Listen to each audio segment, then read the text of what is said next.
Buenas tardes amigos, aquí estamos de regreso en el proyecto Jano. Nos acompaña Julián Atilano y Oscar Rojas. ¿Cómo estás, Oscar? Muy bien, aquí listos para emprender este segundo episodio.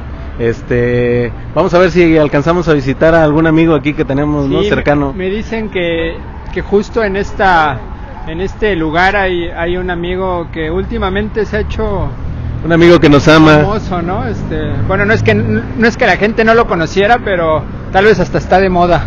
Claro, sí, un poquito de moda, y pues a lo mejor podríamos agarrarlo de oráculo, ¿no? Para ver si nos da un poco de claridad, ¿no? En lo que va ocurriendo en este país, ¿no? Así es. Y mira, aquí para comentarle a la gente que nos está viendo que el día de hoy la idea es tocar dos temas, ¿no? Básicamente, okay. Uno sería el de la explosión en Hidalgo y el otro sería lo que está pasando en Venezuela. No, pues son dos temazos, ¿no? Ahora sí que vamos de lo particular aquí en nuestro país a lo general, ¿no? En la geopolítica. He visto en las noticias que hay cierta polémica respecto a la indemnización que los afectados de Hidalgo están pidiéndole al gobierno. ¿Tú crees que se les tendría que dar alguna indemnización? Pues fíjate que ahí sí está complicado el asunto, ¿no? Porque pues es muy desafortunado lo que pasó. Deseamos que no vuelva a ocurrir en el país, pero pues obviamente que el tema de la indemnización sí me parece que está un poquito exagerado, ¿no? Sí es un problema social, pero pues creo que no se va a resolver con indemnizaciones, ¿no? Sí, yo estoy de acuerdo.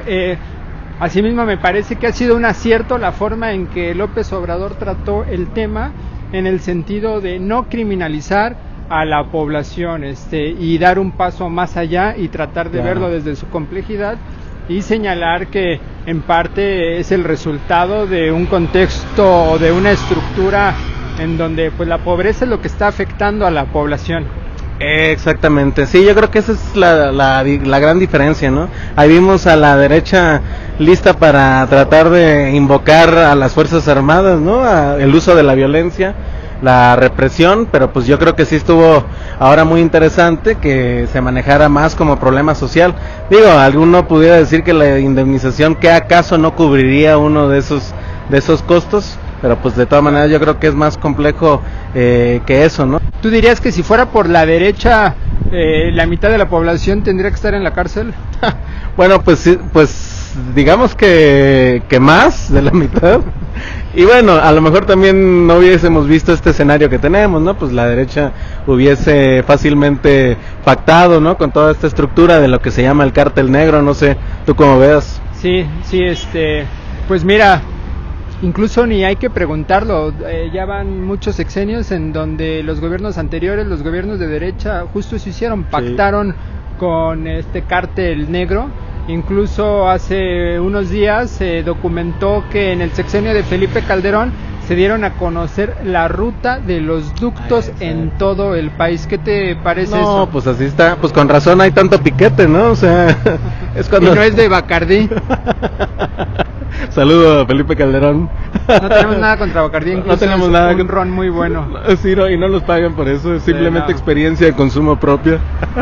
No, pero sí, efectivamente, ¿no? Yo estaba viendo precisamente en la mañana imágenes donde pues ya, ¿no? En cualquier lugar donde está el no excavar aquí, ya hay un charco, creo, ¿no? Así es. Entonces sí es lo que se conoce como información de seguridad nacional, y pues obviamente que eso, pues vamos a decir que yo creo que lo sueltas no tan fácil, ¿no? O sea, digamos que ha sido una falta, y pues ahora estamos viviendo pues las consecuencias, ¿no? Todo el mundo sabe dónde entrarle al piquete del huachicol, ¿no? Sí, me parece que la reacción que ha tenido la población muestra que hay un diálogo constante en este caso con el gobierno. Me parece que si bien en estos últimos días se ha criticado las conferencias mañaneras de López Obrador, se ha dicho que no dice nada, que no aborda nada, que es pura propaganda, me parece que no es una lectura adecuada. ¿Por qué lo digo? En los últimos días la aprobación de López Obrador está casi al 90% y está totalmente vinculada con la forma en que se actuó, en la forma en que se ha construido este plan contra el huachicol. Claro. Sí, no, los conservadores planteaban el escenario de que como ha habido problemas, y que es uno muy grave, y que insistimos, lamentamos mucho por todas las muertes, ya, ¿no? Se supone que sería un símbolo de que ha fallado la estrategia, pero pues creo que la gente está reaccionando y está diciendo, pues sabemos, de alguna otra manera, percibimos por toda nuestra experiencia, que es una red que va mucho más allá de lo que aparentemente vemos, ¿no? No nada más es el huachicol de cubeta, el huachicol de pipa, de ducto, sino el de cuello blanco, el de dentro de las instalaciones de Pemex, el de las refinerías, o sea, es todo un Pemex alterno, ¿no? Totalmente, y me parece fundamental que esta acción contra el huachicol se realice al comienzo del sexenio por un par de razones. Una, porque esto permite fortalecer el Estado de Derecho, al mismo tiempo fortalece el mismo Estado, porque le da cierta certidumbre a los mexicanos de que se están haciendo las cosas diferentes, y además pues en un marco en donde lo que se necesitan son recursos. Pues limpiar todo el cochinero que hay en Pemex pues va a ayudar a tener más recursos, y al mismo tiempo a fortalecer estos programas sociales que tiene el gobierno para aquellas comunidades afectadas. Y en ese marco de fortalecimiento del Estado, pues ya estamos aquí con nuestro amigo, que es uno de los personajes que justo han aportado en la construcción del Estado mexicano. Exacto, vamos a enfocarlo. Ahí está don Benito Juárez García, cabrón. ¿Tú cómo ves lo de Venezuela? Mira, me parece que es un tema complejo. No creo y estoy en contra de la forma en que muchos opinólogos, opinólogas, y decirlo abiertamente, la derecha lo ha tratado, que es verlo como si fuera algo blanco o como si fuera algo negro, y en ese sentido claro, decir estamos a favor o estamos en contra de Maduro. Y ante una problemática y un escenario complejo, me parece que la decisión que ha tenido en este caso Ebrard, la Secretaría de Relaciones Exteriores, ha sido la pertinente, y no solo es la mexicana, o sea, va más allá de una posición local, porque está el caso también de Uruguay. Claro, igual también podemos aprovechar aquí y enfocar la Secretaría de Relaciones Exteriores. Casual, que seguramente en estos momentos ahí están chambe, ¿no? Porque en serio que se está poniendo fuerte. Yo creo que ahorita esta decisión de los Estados Unidos y de sus aliados de reconocer a alguien, ¿no?, como un presidente interino, el presidente de la Asamblea, pero pues que no proviene de la elección popular, pues fue muy arriesgado, ¿no? Porque hubo también una respuesta del otro bloque mundial que ha... ¿Cuál sería este otro bloque? Pues el otro bloque está compuesto por Rusia, China, Turquía, El Salvador, México, Uruguay, Bolivia, entre otros, que han dicho, no, pues a ver, hay un problema, sí, pero pues no podemos así nada más, porque sí, desconocer a un presidente constitucional, ¿no? Entonces creo que esto pone otra vez el tema sobre la mesa, tomando en cuenta que Venezuela tiene la mayor reserva de petróleo en el mundo, y considerando que la economía mundial pues necesita de este energético para sobrevivir, pues yo simplemente haría la pregunta, ¿qué acaso no tendrá algo que ver eso? O sea, efectivamente podemos decir que es un asunto nada más de derechos humanos. Pues yo lo dudaría de principio, sobre todo considerando pues el historial, ¿no?, de tantas intervenciones que ha tenido Estados Unidos. Sí, yo creo que el tema del petróleo es una variable que no podemos omitir de ninguna manera.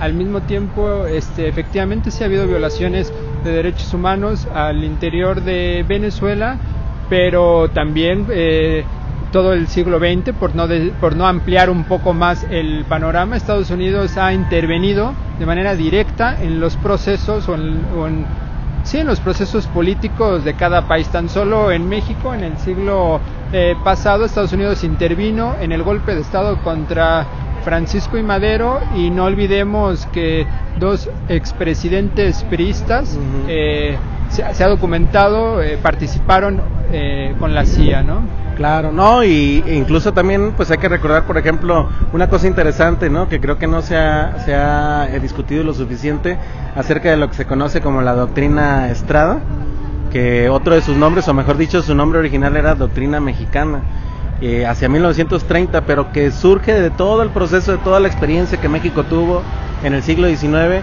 de intervención, ¿no? O sea, incluso pues aquí mismo pues Maximiliano fue el símbolo máximo de intervención, y era una bronca en el sistema mundial en el siglo XIX de que si los países te reconocían o no, y pues todos aprovechaban eso pues para hacer negociaciones y pactos que muchas veces, la mayoría de las veces mejor dicho, pues no eran específicamente beneficiosas para los países. Que el tema de Venezuela es un tema que es probable que sea una burbuja en México, o sea, no que no tenga importancia, sino que esta disputa que haya sobre el posicionamiento de México y esa necesidad que está pidiendo la derecha para que López Obrador se posicione, pues es un tema que rebasa los intereses de la vida cotidiana de la ciudadanía. ¿Tú dirías que al mexicano promedio o mexicana le importa lo que sucede en Venezuela?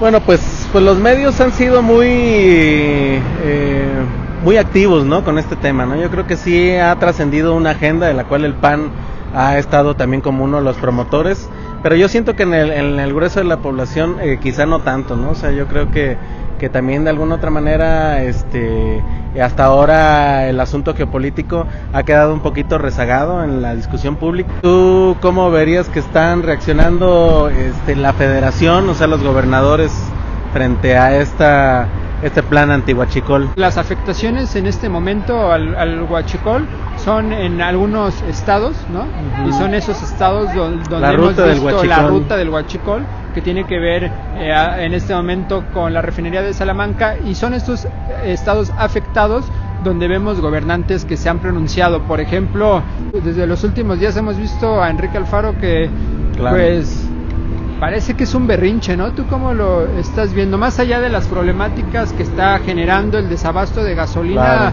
en su agenda parece que el tema es ir en contra de López Obrador. Sí, pues mira, yo la verdad es que a mí me sacó mucho de onda cuando se planteó por parte de él el asunto de que se resuelva en 48 horas, ¿no? Entonces no quedó muy claro y si no, ¿qué? Pero el asunto es que efectivamente quizás sería muy bueno que el gobernador de Jalisco pues asumiera también que es un problema fuerte, pesado, y que no creo que nadie esté pensando con este tipo de problemas que describe Ana Lilia, ¿cómo se llama? La que escribe sobre el cártel negro, que describe toda la complejidad y que es la que estamos viendo, ¿no? En realidad, y que no se trata de que estén ahí moviendo las válvulas de los ductos tratando de hacer afectaciones políticas, porque uno, pues no hay prisa. Está recién comenzando este gobierno, y la otra es de que pues están pasando cosas muy serias, ¿no? Como la explosión que estamos comentando, y me parece que sería un poquito arriesgado creer que todo se reduce a un asunto de mal federalismo, ¿no? De escoger a los estados amigos y a los que no. Entonces creo que el gobernador Alfaro está haciendo una lectura electoral que ya no corresponde a la complejidad que está teniendo el país, ¿no? Sí, estoy de acuerdo con justo eso. Considero que los cálculos que está haciendo Enrique Alfaro tienen que ver con un posicionamiento político, un posicionamiento electoral en donde la oposición está totalmente desarticulada y no tienen quien conduzca, ¿no? El barco de la oposición, y claramente se ve que Enrique Alfaro está tratando de levantar la mano para ser él y su grupo político quien comande esta oposición por los beneficios que puede tener, y más en un marco en donde estamos viendo que expresiones como la de Felipe Calderón, ¿no? Y Margarita Zavala pues están tratando de construir un partido, claro, para México tratar libre, de articular esa oposición. Es decir, el pastel o la pequeña rebanada de la oposición todavía no hay alguien que la tenga, y al mismo tiempo no sé hasta qué punto Enrique Alfaro va a seguir manteniendo esta estrategia, porque si uno se mete un ratito a ver las respuestas a sus incendiarios comunicados, a sus redes sociales, pues uno se da cuenta que muchos de las personas que ahí comentan pues están en contra de los posicionamientos, le dicen que se ponga a trabajar. Claro, no, pues es que la verdad es que sí hace falta, y también, ¿no? Yo siento lo mismo, ¿no? Un poquito me metí también ahí en el Twitter. Yo creo que hay que insistir en el mensaje que está ahí ya comenzando a sentirse, ¿no? El de la unidad y el de saber distinguir los intereses que son generales, que son de todos, y pues los intereses también de grupos, ¿no? Que pueden ser válidos.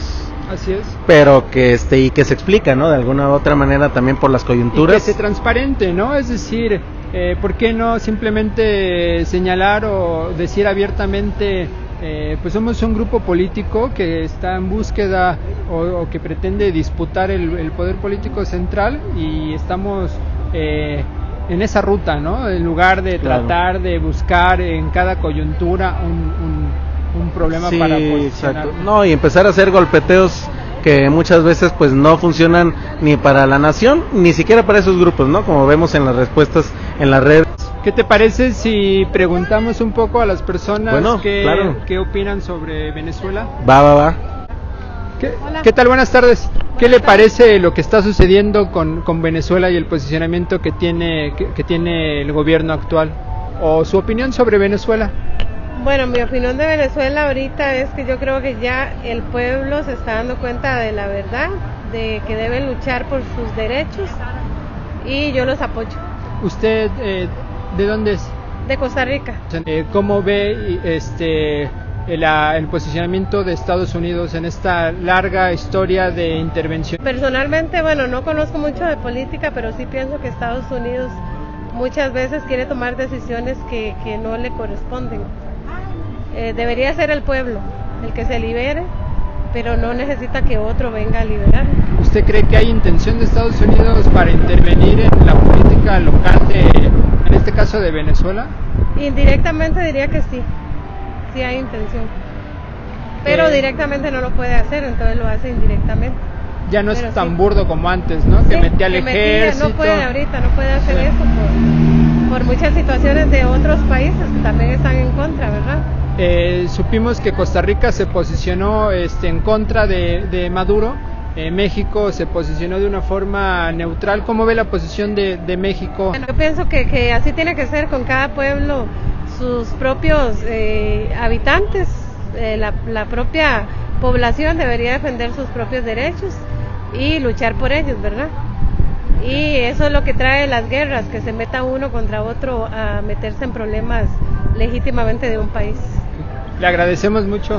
Bueno. Muchas gracias. Hasta luego.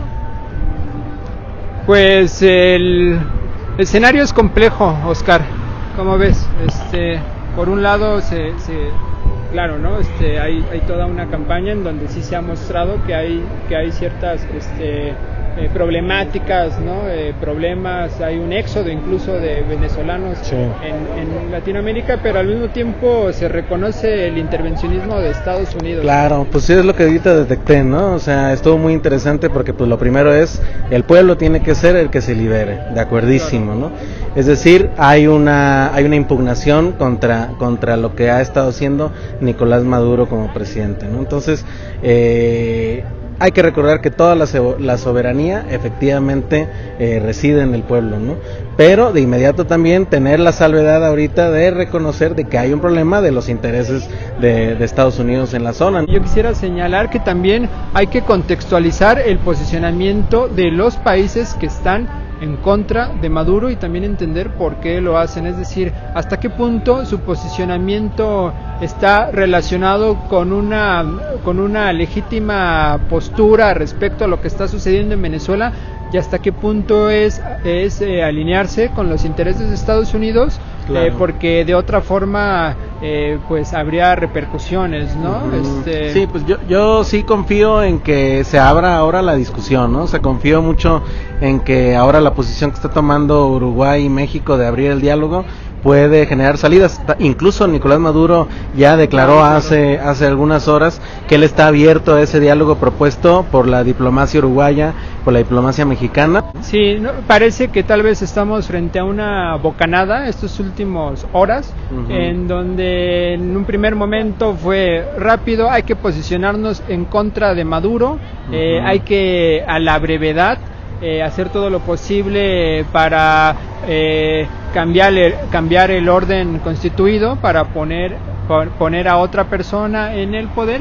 Pero como no ha sucedido eso y como hubo posicionamientos importantes en el mundo, como ha sido el de Rusia, por ejemplo, el de China, europea, como el de China, pues ya no es tan sencillo, ¿verdad? Ya como que le metieron freno de mano y decir... Sí, ya no es el siglo XX y pues digamos que ya tienen bastantes elementos de contrapeso, ¿no? De lo que hasta ahora se había considerado el mundo unipolar, pues ahora ya es multipolar, ¿no? Entonces, pues obviamente que cualquier injerencia, pues no es tan sencilla como se pudiera acostumbrar en la llamada doctrina Monroe. Estados Unidos de antes, ¿no? Ha perdido fuerza, si bien tiene una fuerza no solo simbólica en la región, pues ya no tiene el monopolio, ¿no? Del hermano mayor, ¿no? O sea...